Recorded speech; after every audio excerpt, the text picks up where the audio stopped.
No one died in Chiron. No one was born. Time didn't move forward. It simply existed, frozen, silent. For millennia, the city hovered on the edge, between matter and the impossible. A floating fragment in the darkness of the cosmos, hidden from every star chart. For those who dared to approach, Chiron was a blind spot on the radar, as if the universe itself denied its existence. But it was there, still, untouched, and its greatest secret was time. Some called it a refuge, others a prison, but everyone who crossed its threshold understood, too late, that there was no return, not because they couldn't leave, but because time simply wouldn't allow it. The towers of Chiron touched a motionless sky, where the stars never shifted. The sun, or what remained of it, hung always at the same angle, casting a golden, eternal light over streets of crystal and rusted metal. The wind never blew, shadows never moved. Not even the hearts of the living seemed to beat with purpose. Here, time had been tamed, domesticated, locked away. The population walked in perfect cycles, repeating routines that no longer made sense. Artists painted the same canvases, scientists performed the same tests. Families celebrated birthdays without aging a single second. It was an embalmed eternity wrapped in monotony. They knew. Deep down, they all knew, but they chose not to speak. The awareness of the prison was the only true danger left. In halls of deep meditation, the static temples, the eldest gathered to silence any memory of the past or future. It was how they resisted the urge for change, by denying the very idea of before and after. The anchor counselors, figures dressed in robes of temporal fiber, patrolled the city's mental currents in search of spasms, rare events where someone dreamed of time. These dreams were dangerous. They meant cracks, symptoms of something greater. And in one of those spasms, something happened, a brief flicker in the sky, almost imperceptible, as if a star had blinked. No one noticed, except a boy named Navia, who looked up and whispered, "Did that move?" In that moment, the temperature dropped by 1 degree, and the first crack appeared on the central clock. He was never supposed to arrive. The city was protected by a refracted temporal field, a shield that deflected routes, scrambled sensors, and erased the idea of Chiron from the mind of any traveler. And yet, he arrived. The ship was old, organic. It looked more grown than built. It crossed the void as if following an instinct or a call. When it touched the reception platform, the guardians of stillness were already waiting. They carried no weapons. They didn't need them. Any intruder, once inside Chiron's limits, became bound to the eternal present, disconnected from their past, unable to project a future. A castaway with no direction. But this man did not bow to static time. His name was Liam Vaughan, human, according to his own records, though the temporal scan couldn't precisely determine his origin. He carried only a worn satchel, and within it, the fragment. It wasn't large. It emitted no light or sound, but the city felt its presence as if the ground itself had choked. An echo rippled through Chiron's hidden mechanisms. The crystal fountains vibrated in silence, and for the first time in ages, the central clock lagged by 1 second. Elian didn't notice it at first, but Chiron did. The fragment pulsed with something ancient, dense, almost alive. The anchor counselors assembled urgently. The temporal calculations were wrong, all of them.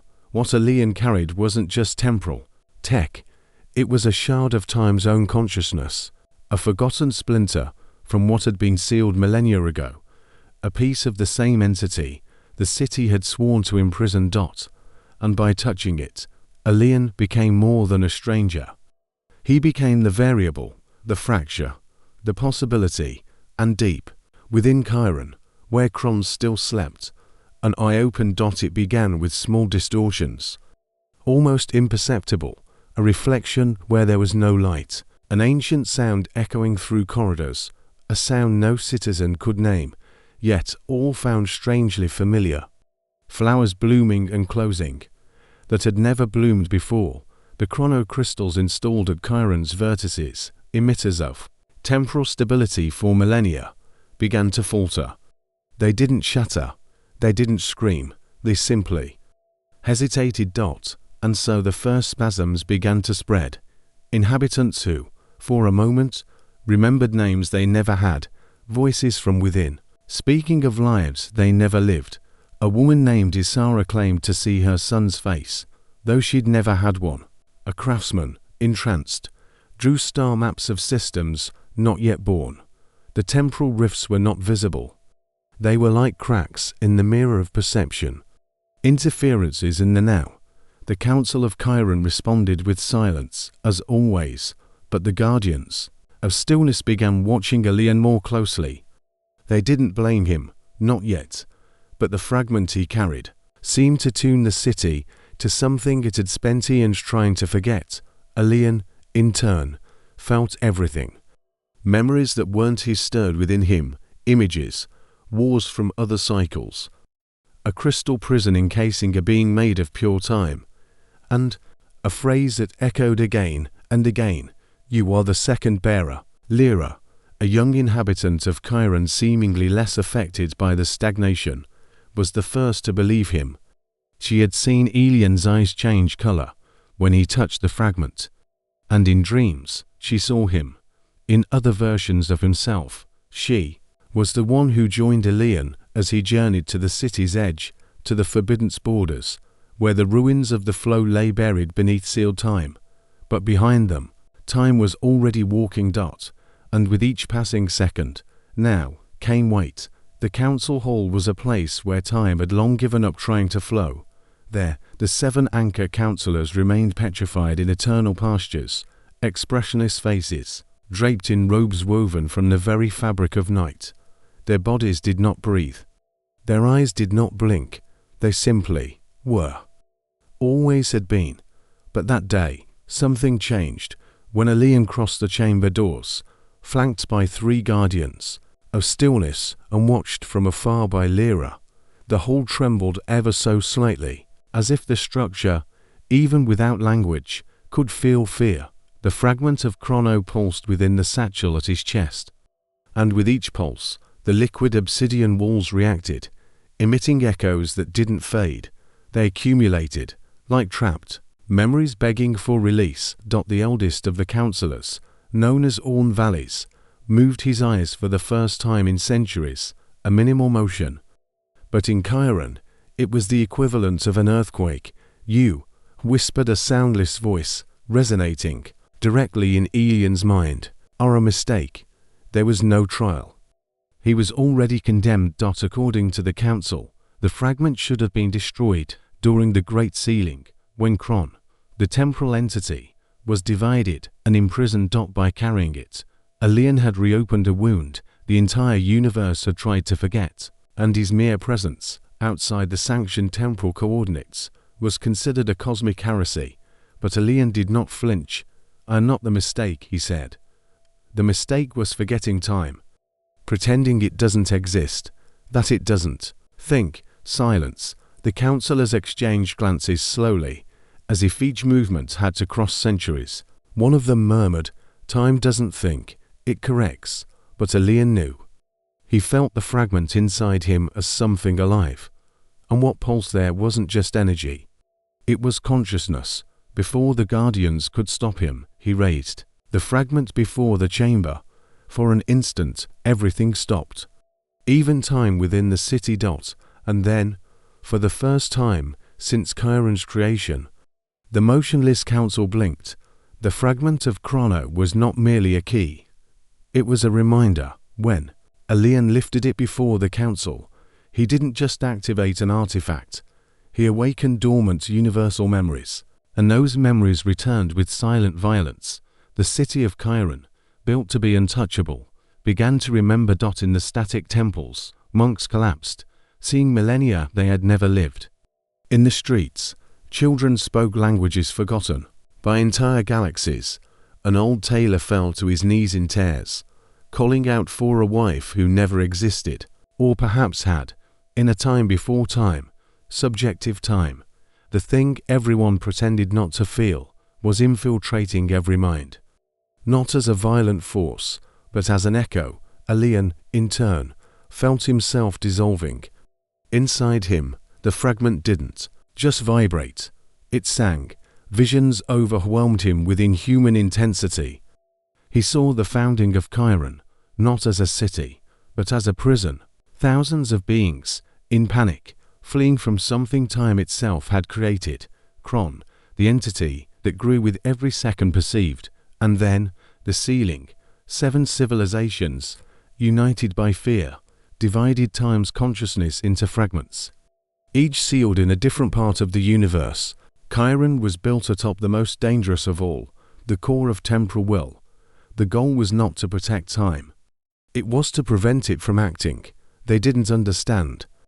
Alian gasped. Time only wanted to evolve. But what is evolution, if not change? Lyra, watching it all, began to remember as well. Lives that may never have been hers. A cycle where she and Alian had already made this journey. And failed. But this time, the fragment wasn't incomplete. This time, it chose Chiron, bled memories, and Chron, somewhere between reawakened seconds, was stirring. They departed into the eternal dusk. Though in Chiron, the concept of dusk was only a memory borrowed from distant worlds. The sky, as always, remained unmoving, but on the ground, time had already begun to leave footprints. Alian and Lyra made their way to the forgotten sector of the city, the silenced zone, where the very laws of time had been erased. It was there that the ancient facilities of the ruins of the flow lay buried beneath chronolithic concrete and material, capable of repelling time like a living shield. Few remembered what had once been built there. Even fewer dared to approach, but the fragment of Chrono did not hesitate. It pulsed. It called Dot as they crossed the rusted, warped gates vibrating at overlapping frequencies. They realized time wasn't just returning. It was reorganizing. The ruins formed a spiraling labyrinth, where footsteps echoed in opposite directions. Lights not yet ignited flickered in the distance, and in some rooms, past versions of Alian and Lyra walked through ancient dust shadows trying to remember who they had been.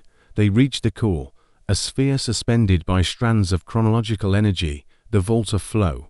Inside it, the original record of the ceiling, not a video, not a text, but a crystallized emotion, the raw panic of civilizations trying to lock away a force they never understood. Alian touched the core, and he saw. Chron was never the enemy. He whispered, eyes filled with lights that danced in reverse. He was a reflection. He only showed what we were destined to become. Lyra collapsed to her knees. Inside her, a new timeline opened showing Chiron's collapse, and the chance to rebuild it, not as a prison, but as a bridge. The vault trembled. The barriers vibrated. And then, from the floor itself, a figure emerged. Tall, fluid, faceless, shifting. Chron, Alian asked, voice caught between ears, but the entity didn't answer. It simply pointed to the fragment, and to Elian. As if to say, now, you are the flow. The figure did not move, but time around it vibrated. Did not speak in words. He spoke in moments, in memories stolen from possible futures, in regrets that hadn't yet happened.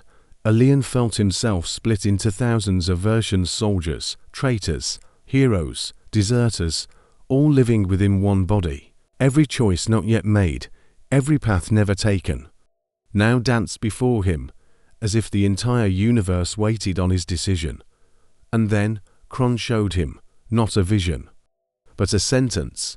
If the fragment was returned to the core, Chiron would stagnate.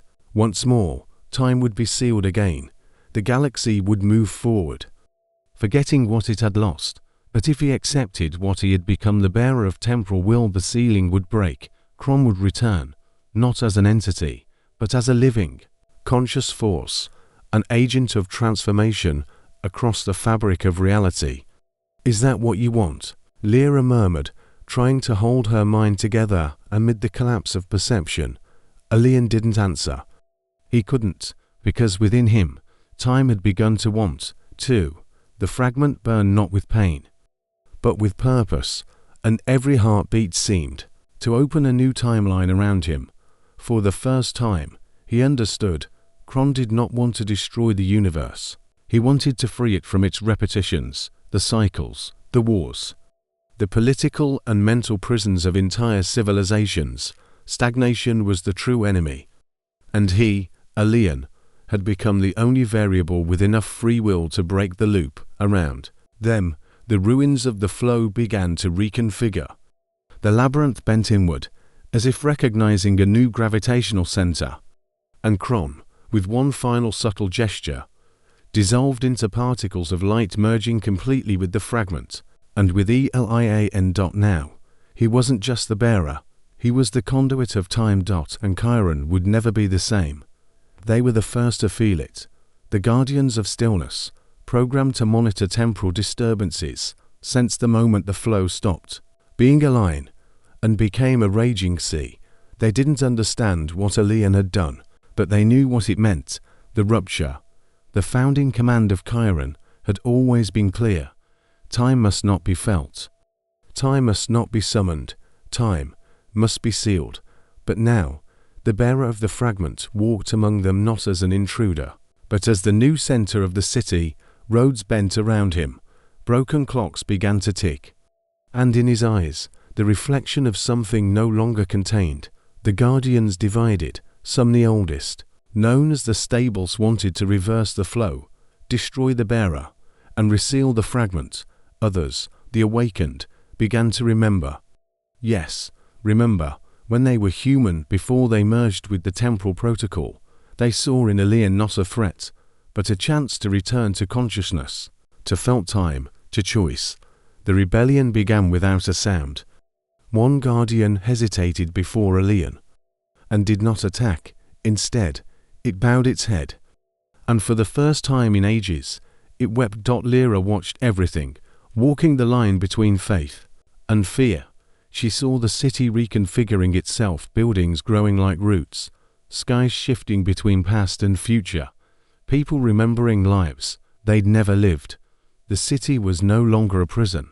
Chrono had become a temporal organism, and Alian, its heartbeat. But not everyone would accept it. The stables activated the absolute reversion protocol, an algorithm capable of freezing the entire city once again, even if it cost them their consciousness. It was all or nothing.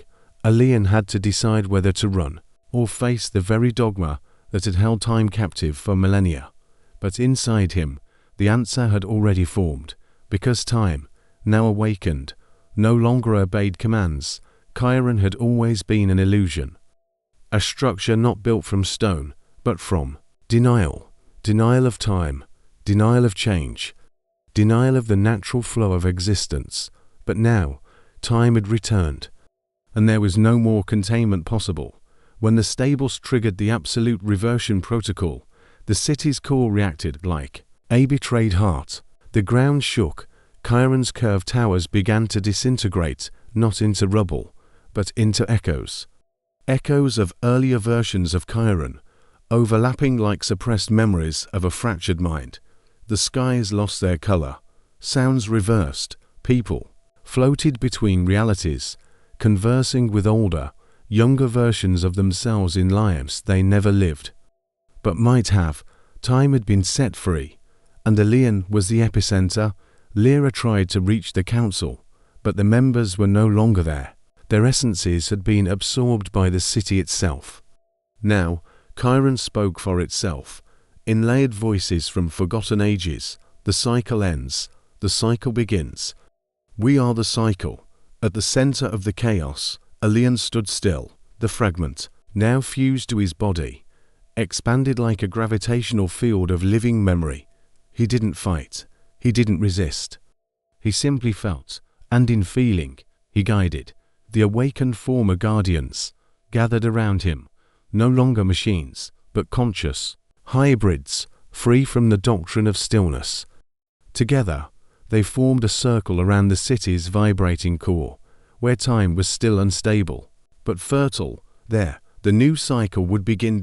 No longer a world isolated from time, but a world in harmony with it, changeable, imperfect, alive. And Chiron, facing its own ruin, whispered a final phrase before it remade itself. Thank you for remembering what we were meant to forget. The city did not explode. It did not collapse. It was reborn. Kairon, once a symbol of stagnation, became something new, a living entity, in constant reinvention.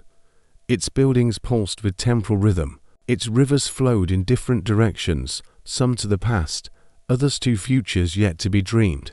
Here, time had ceased to be linear, and had become organic. Leon, the bearer, was no longer just a man. His body had become a conduit, not of energy, but of universal intention. The will of Chrono flowed through his bones, but was filtered by something even rarer, free will. He could choose. And in choosing, he taught the universe that change is not a flaw, it is essence. Lyra remained at his side, not as a follower, but as a mirror, for it was in her that Leon saw what time needed most. Empathy. In the far reaches of the cosmos, other civilizations began to take notice. Crystals dormant for eons reignited. Celestial rhythms shifted.